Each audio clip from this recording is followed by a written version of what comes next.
Hi friends, welcome to our channel Dharani's vutukuru kitchen. ఈరోజు మీకు చూపించబోయే రెసిపీ డెలీషియస్ క్రీమీ పాస్తా అండి. ఇది చాలా బాగుంటుంది. దీన్ని మార్నింగ్ బ్రేక్ఫాస్ట్ కాను ఈవినింగ్ స్నాక్ రెసిపీ కాను చేసుకోవచ్చు అండి. పిల్లలు ఇంటికి రాగానే స్కూల్ నుంచి వేడివేడిగా ఈ పాస్తా చేసి పెట్టచ్చు. ఈ ఫుడ్ని పిల్లలు కూడా చాలా ఎంజాయ్ చేసుకుంటూ తింటారు. చాలా టేస్టీగా కూడా ఉంటుంది ఈ పాస్తా. నైట్ డిన్నర్లో కూడా దీన్ని ప్రిపేర్ చేసుకోవచ్చు అండి. ఎప్పుడు రొటీన్గా తినకుండా ఇలా ప్రిపేర్ చేసుకొని పిల్లలకి పెట్టచ్చు, మనము తినచ్చు. చాలా బాగుంటుంది దీని టేస్ట్. వీటికి కావాల్సిన ఇంగ్రీడియంట్స్ చూసేద్దాము. ఒక ఆనియన్ తీసుకున్నానండి, అవి సన్నగా కట్ చేసుకొని పెట్టుకోవాలి. ఒక వెల్లుల్లి గడ్డ, అది కూడా సన్నగా కట్ చేసుకోవాలి. పాస్తా 1 కప్ తీసుకున్నాను. Tomato ketchup or tomato sauce 1 tablespoon. Cheese అండి, మోజరెల్లా చీజ్, అదొక 1 కప్ అలా గ్రేట్ చేసుకొని ఉంచుకున్నాను. ఒకవేళ మోజరెల్లా దొరకకపోయినా అమూల్ చీజ్ కూడా వాడుకోవచ్చు. Butter 1 table spoon. Schezwan sauce 3-4 table spoons తీసుకోండి, 3 to 4 వరకు. ఫ్రెష్ క్రీమ్ అండి, అదొక 2 టేబుల్ స్పూన్స్. ఫ్రెష్ క్రీము మార్కెట్స్లో అవైలబుల్గా ఉంటుంది. కంపల్సరీగా ఫ్రెష్ క్రీమ్తో చేసుకోండి, చాలా బాగుంటుంది. Pepper powder 1/2 table spoon. Salt 1 table spoon. Milk 1/2 glass తీసుకున్నానండి, బాయిల్డ్ మిల్క్, కాచాల్సిన మిల్క్. ఇప్పుడు ప్రాసెస్ చూసేద్దాము. ముందుగా ఒక బౌల్ తీసుకోవాలండి, దాంట్లో మనం వాటర్ యాడ్ చేసుకుందాము. పాస్తాని కొంచెం బాయిల్ చేసుకోవాలి. ఇప్పుడు దీంట్లో పాస్తా వేసేసుకుందాము. దీంట్లోనే కొంచెం 1 టేబుల్ స్పూన్ ఆయిల్ యాడ్ చేసుకుందాము. కొంచెం ఆయిల్ వేసుకుందాము. ఆయిల్ వేసుకుంటే ఏంటంటే పాస్తా అనేది ముద్దగా కాదండి, మంచిగా పొడి పొడిగా వస్తుంది. కొంచెం సాల్ట్ కూడా వేసుకొని ఇది కొంచెం బాయిల్ అవ్వాలి ఒక 5 మినిట్స్ పాటు. పాస్తా బాయిల్ అయిందండి, చూసారు కదా. ఇలా కొంచెం స్మూత్గా అయ్యేంతవరకు ఉంచుకుంటే సరిపోతుంది. ఇప్పుడు మనం స్టవ్ ఆఫ్ చేసేసుకొని స్ట్రైన్ చేసుకుందాము. ఇప్పుడు మనం దీన్ని స్ట్రైనర్లో తీసుకొని ఒక బౌల్లో వేసేసుకుందామండి. మిగతా ప్రాసెస్ చూద్దాము. ఇలా అయితే సరిపోతుంది.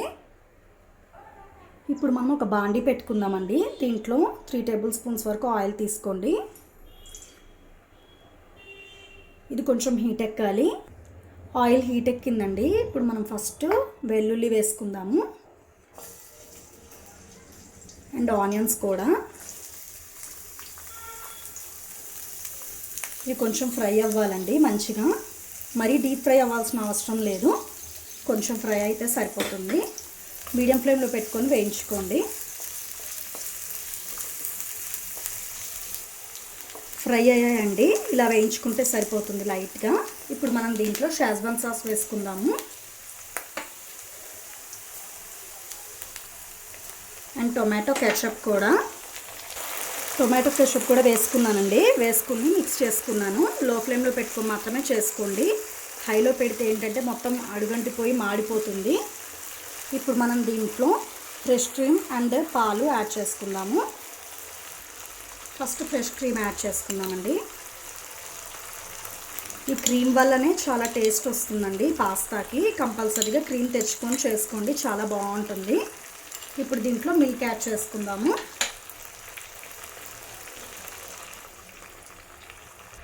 ఇప్పుడు మనం దీంట్లో చీజ్ యాడ్ చేసుకుందామండి.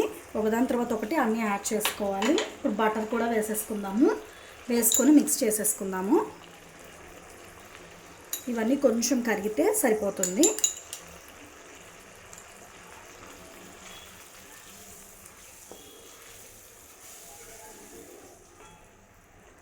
మంచిగా అంతా కుక్ అయిపోయిందండి. ఇప్పుడు మనం సాల్ట్ యాడ్ చేసుకుందాము.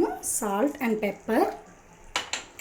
పెప్పర్ కూడా చిటికెడు 1/2 టేబుల్ స్పూన్స్ అలా తీసుకోండి. కొంచెం ఘాట్ ఎక్కువగా, స్పైసీనెస్ ఎక్కువగా తినేవాళ్ళు కొంచెం ఎక్కువ వేసుకోవచ్చు అండి, బాగుంటుంది. లేదంటే కొంచెం చిటికెడు తీసుకుంటే సరిపోతుంది. ఇప్పుడు మనం దీంట్లో పాస్తా యాడ్ చేసుకుందాం. చూసారు కదా, ఇలా క్రీమీ టెక్స్చర్ వచ్చేంత వరకు ఉంచుకోవాలి. ఇప్పుడు మనం పాస్తా యాడ్ చేసుకుందామండి. యాడ్ చేసుకొని మంచిగా మిక్స్ చేసేసుకుందాము. ఒక 2 మినిట్స్ పాటు దీంట్లో అంతా కుక్ అవ్వాలండి పాస్తా కూడా. టెక్స్చర్ అనేది ఇలా రావాలండి. అంతా మంచిగా కుక్ అయిపోయిందండి. ఇప్పుడు స్టవ్ ఆఫ్ చేసేసుకొని సర్వింగ్ ప్లేట్లో తీసుకుందాము. చూసారు కదా, ఇలా క్రీమీగా రావాలి టెక్స్చర్ అనేది, చాలా బాగుంటుంది. ఇప్పుడు స్టవ్ ఆఫ్ చేసేసుకుందాము. సర్వింగ్ ప్లేట్లోకి తీసుకొని సర్వ్ చేసుకున్నానండి. వేడివేడి క్రీమీ పాస్తా రెడీ అయిపోయింది. చల్లారితే బాగుండదండి, వేడివేడిగా తింటేనే టేస్ట్ చాలా బాగుంటుంది. మీరు కూడా కంపల్సరీగా ట్రై చేయండి. ఈ రెసిపీని చూశారు కదా, క్రీమీగా ఎంత బాగుందో, టెక్స్చర్ అనేది కూడా, టేస్ట్ కూడా అంతే బాగుంటుంది.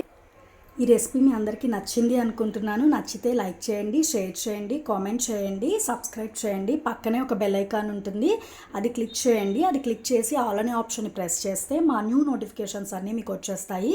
నా వీడియో ఫస్ట్ టైం వాచ్ చేసిన వాళ్ళట్లయితే సబ్స్క్రైబ్ చేసుకోవడం మాత్రం అస్సలు మర్చిపోకండి. అన్ని వీడియోస్ చూసి నచ్చితేనే ఇంకొక ఇంట్రెస్టింగ్ రెసిపీతో మళ్ళీ మీ ముందుకు వచ్చేస్తాను. Thank you for watching friends.